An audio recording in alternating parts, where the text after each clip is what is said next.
Mission Impossible up next on QuipQuest Deep Dive.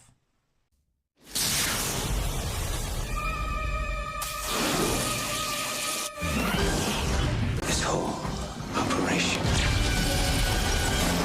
was a decoy. I can understand you're very upset. You've never seen me very upset. This tape will self-destruct in 5 seconds. 1996, Tom Cruise and director Brian De Palma took a gamble on an old TV show and changed action cinema forever. Cruise stars as Ethan Hunt, an IMF agent framed for the murder of his entire team. The cast includes Jon Voight, Jean Reno, Emmanuel Béard, Vic Rames, and Vanessa Redgrave. De Palma brought his signature suspense, turning the spy genre into a paranoid thriller. Production bounced from Prague to London to a soundstage in England. The budget was $80 million, but the pressure was far higher. When it opened May 22nd, 1996, Mission Impossible became a massive hit, earning over $457 million worldwide, the third highest gross of the year. Critics hailed De Palma's craft, and audiences discovered a new kind of action hero, one who planned, sweated, and barely fired a gun. This is the story of the mission that started it all, Mission Impossible. George Lucas saved the opening by asking about spaghetti. When Brian De Palma screened an early cut, George Lucas gave him the most unexpected note. "You're missing the spaghetti scene." He meant the film needed a moment where the team sat around, talked, ate, and let audiences bond with them before the massacre. De Palma and writer David Koepp added a restaurant scene in Prague where the team banters, flirts, and drinks coffee. Lucas' hunches was brilliant. When the team is killed 20 minutes later, it hits harder because you actually like them. The CD sleight of hand was real magic. Tom Cruise does a real-time sleight of hand trick with a compact disc to fool Jean Reno's character. No camera tricks, no CGI. Cruise has been a major magic enthusiast for years and performed it himself in a single take. The crew was so stunned they asked him to do it again just to see if it was real.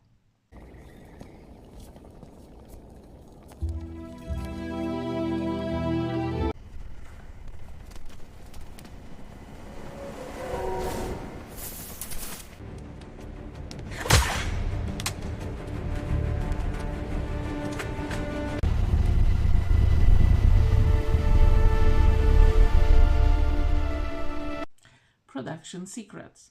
The script wasn't finished until filming started. Paramount hired multiple award-winning screenwriters to crack the story, but no draft worked. According to reports, the script was still being revised on the first day of principal photography. Yet, De Palma's precise visual style turned chaos into a coherent, suspenseful thriller. The studio wanted a younger Jim Phelps. Paramount initially wanted a younger actor for Phelps to build the franchise around. Cruise insisted on Jon Voight because he needed a formidable presence to play Ethan's mentor-turned-villain. Emilio Estevez's small role was a secret.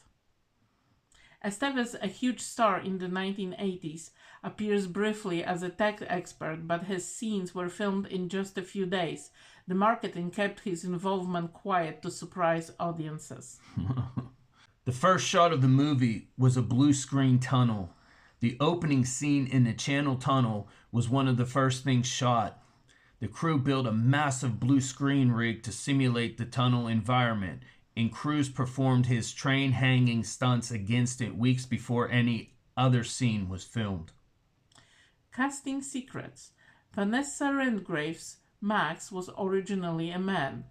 The script originally called for a male villain, but after Redgrave expressed interest in the project, De Palma rewrote the role and the character became one of the most memorable parts of the film.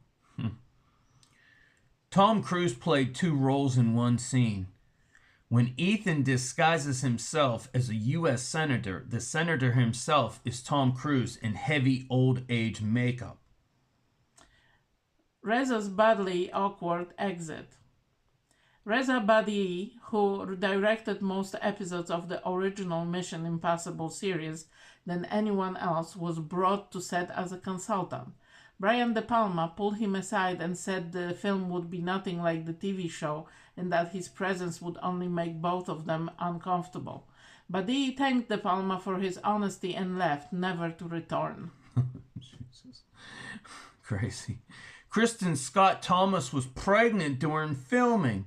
Thomas, who plays the ill-fated agent Sarah Davies, was pregnant throughout production. Her pregnancy was cleverly hidden by costuming and camera angles. This week's Happy Serendipity podcast, episode 19, is about intrusive thoughts, safe places, and contemporary art, named Infinity Rooms of the Heart, about Yayoi Kusama. It will be Thursday at 1 p.m. Eastern Standard Time on Spotify, iHeartRadio, Amazon Music, Castbox, and now Audible. That's a good one. And it's free on Audible. No charge. Easter eggs and visual secrets. The aliases are TV show references. The aliases in the dossier scene reference TV characters like Tony Beretta and Sarah Walker. The Star Wars connection.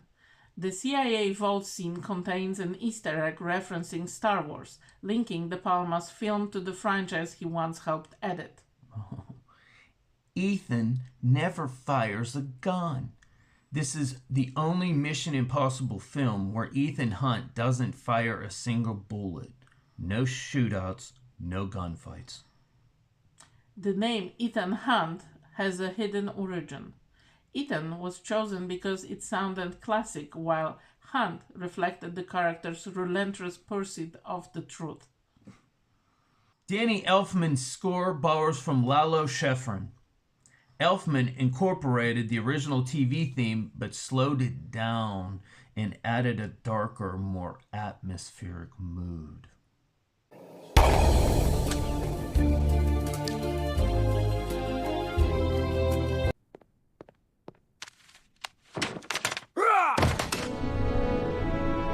And now it's time to roast it or toast it on QuipQuest Deep Dive. What's your opinion? It's a 4. Oh, different number than 2.5 or 5. Wow. It's a good entertainment movie. Yeah. Not much depth, but... Not much depth. But entertaining nonetheless. Okay, so 4, right? Yeah. I give it a 3.5, right?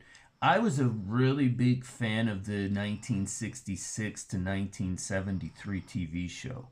I had an affinity towards Peter Graves' style, and as Brian De Palma said, it wasn't going to be like the TV show, so it kind of, to me, suffered a little bit. But when you make a TV show into a movie, sometimes that happens.